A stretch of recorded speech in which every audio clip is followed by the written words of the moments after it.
Hello, this is Pastor Roland. Today I want to continue talking about some of the questions that I get. Today I got an email from a person who said, "How do I know that God is real?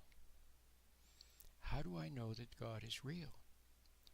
Well, here's my answer. My answer is this. I know that God is real because I know. I know for myself. I sense, I intuit. I just know that He's real. Now, how do I know? I don't know how I know, but I just know. Okay?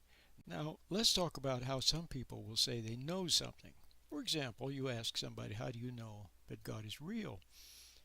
They might say, because my Sunday school teacher said so, or because my professor said so, or my parents said so, or an expert said so, or because a book said so, or even the Bible said so.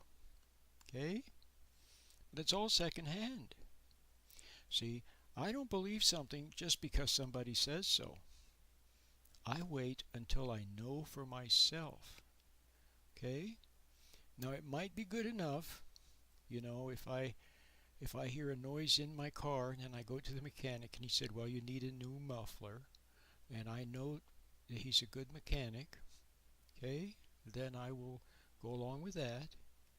But when it comes to the deepest matters of life, matters affecting the soul, the purpose of my existence, the meaning of life and of reality itself, I'm not going to go to a middleman, no matter how clever he is or she is, or how pompous, or how many degrees are on the wall, or what kind of clerical robes he or she has on, okay?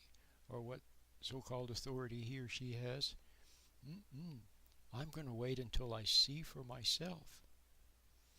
Now, sometimes, for example, I'll hear somebody say something, okay, and it somehow it it's highlighted for me. Somehow it rings a bell. It strikes a chord. It sounds right, or it's interesting to me for some reason. Okay. Well, what's happening there? It's actually the inner testimony that's the important thing. It's not what the person is saying, but something in me, see, is making me aware that what was said is perhaps of importance or of meaning to me. See what I mean? So it's the inner testimony that's the important thing. Even St. Augustine, he wrote about that. He was such a brilliant man, St. Augustine. You really ought to read his Confessions. There's so much good. It's just wonderful. It's almost like a modern um, confession or a modern biography. But he says, when I read the Bible and then Moses writes about Genesis, for example, okay, how do I know, he says, how do I know that what Moses is saying is true? Okay? He says, I know because I sense within. Okay? In the same way that how did Moses write what he wrote? He was inspired from within. So likewise, if I read what Moses said, then if I see that it's true, then it's the inner testimony that's the important thing. Okay, so now let's go over the ground one more time. How do I know that 1 plus 1 equals 2? I see that 1 plus 1 equals 2. Let's take, for example, a little child, a little 4-year-old child. Okay? Okay, you see, I can train a parrot to say 1 plus 1 equals 2. 1 plus 1 equals 2. 1 plus 1 equals 2. See, I can train a parrot to say that. But a little child can also see that 1 plus 1 equals 2. Oh, I see, she says. I see. Once she sees it, it's hers. It's hers forever. Okay? Then later on, when somebody says, what's 1,001 plus 1? She'll know. It's 1,002. Why? Because she sees the principle. See, that's the important thing. Okay? So once again, it's the internal testimony. She sees, she intuits, she just wordlessly knows. So I wordlessly know things, okay? So how do I know that God is real? Because I know. Okay? I didn't always know Now, look, when we're little children, we love what's right. We love what is good. See, we know that there's good and evil. We don't like evil and bad things and mean people. Okay, we know that there's good and true. We know that. See, how do we know? We just know. We're very close to God. Okay, well, when we get older, though, what happens? Well, then pretty soon people pressure us and people emotionalize us and they force us to memorize things and they want to be the authorities. See, now who did Jesus have the biggest problem with? It was the authorities of the day, the religious authorities. So there they were, the scribes, the Pharisees, the Sadducees, the religious authorities of the time. And what? They hated Jesus. They hated what he had to say. They doubted what he had to say. They doubted what he said, and they were always trying to find fault and trick him. So there's your authorities for you, okay? And they're still around today. They're still around today with their robes and their collars and their degrees. See? So how do you know? How do you know God is real? Okay, so let's say you don't know. When you were a little child, you kind of thought he was real, okay? Because you loved such things when you were a little child. But then later you began to doubt. You began to wonder. That's all right, okay? So now maybe you just don't know, okay? That's okay not to know. It's all right not to know. See, how about Einstein when Albert Einstein made his discoveries? The reason he made his discoveries is because there was something he saw that he didn't understand. He wanted to know. He really and truly and sincerely and deeply wanted to know the truth about some things. And so he pondered and he wondered, okay? Which is innocent. Wondering is innocent. He wondered, and then God revealed it to him. Albert Einstein discovered intuitively the special theory of relativity, general theory of relativity, um, um, and the other ones. He had the Brownian movement and the photon effect. You know, those things, he discovered them. Okay, intuitively. Then he just knew they were right, and then people who knew him said he was unbudgeable. He just knew, and he didn't doubt. See, a lot of times it was years later that experiments confirmed what Einstein had found. He found it, he discovered it first, he realized it, he intuited it, and then years later people confirmed it. Okay? So when I was a little child, I suspected some things. I suspected God exists. I suspected that Jesus is real. The stories about Jesus are true. I suspected those things, but I didn't know for sure. Well, I didn't know for sure for a long time. Okay, and then when I got into college and I was a young guy, I was interested in sports. I went to work, start to build a career. See, I was interested in sports and work and all that kind of stuff. Okay, in fact, I wasn't even thinking too much about. I didn't know whether God existed or not.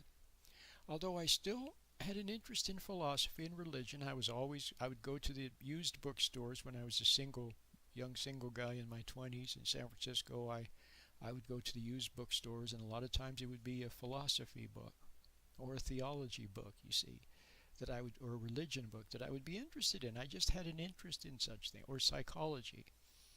Okay, had an interest in such things, but I wasn't thinking a lot about God, didn't know for sure. But then later, for me it was around age 39. Okay, then all of a sudden I began to see some things, began to see that God is real. Okay, and how did it begin for me? Would you like to know? It began when I saw that I was wrong. Okay, when I realized, for example, that I had resented my mom, resented my dad, that sort of thing.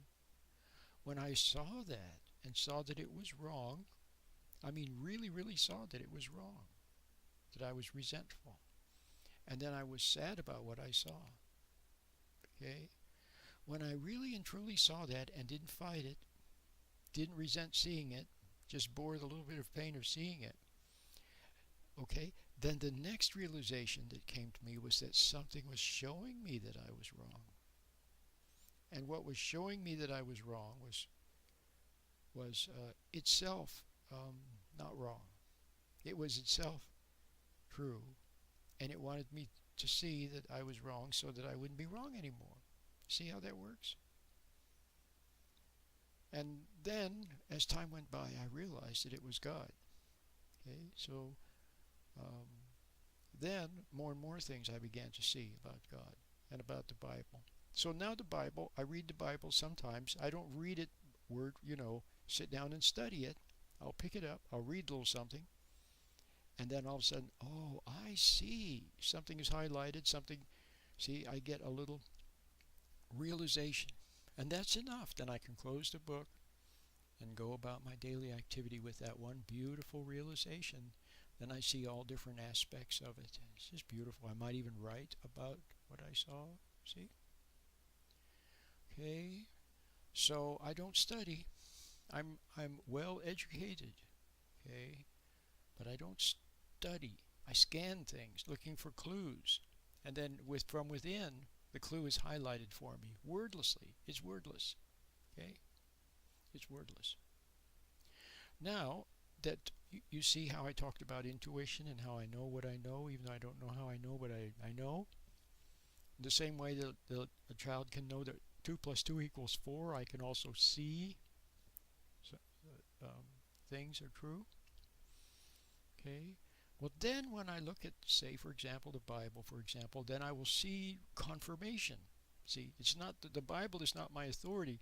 It's the internal testimony. It's the internal wordless word. That's what I look to. First, last, and always. You could call it intuition. But then on the outside, what I read outside testifies or bears witness to what I know in my heart. You see what I mean? So, for example, in the Bible, there's a very beautiful passage which I just love, and it says what I just said to you. It says what I just said to you, just in a little different way. Listen, this is from Hebrews, okay? From Hebrews chapter 8, beginning with verse 8, I believe. Behold, the days come, says the Lord, when I will make a new covenant with the house of Israel and the house of Judah. Not according to the covenant I made with their fathers in the day when I took them by the hand to lead them out of the land of Egypt, because they continued not in my covenant, and I regarded them not, says the Lord. But this is the covenant I will make with the house of Israel after those days, says the Lord. I will put my laws into their mind and write them on their hearts, and I will be to them a God, and they shall be to me a people. And they shall not each teach every man his neighbor, and every man his brother, saying, Know the Lord, for all shall know me, from the least to the greatest. Okay? He says, this is the covenant I will make with the house of Israel after those days. I will put my laws into their minds and write them in their hearts. And I will be to them a God, and they shall be to me a people. Okay? That's very beautiful. So I think I'm just going to stop with that. Okay? My name is Pastor Roland.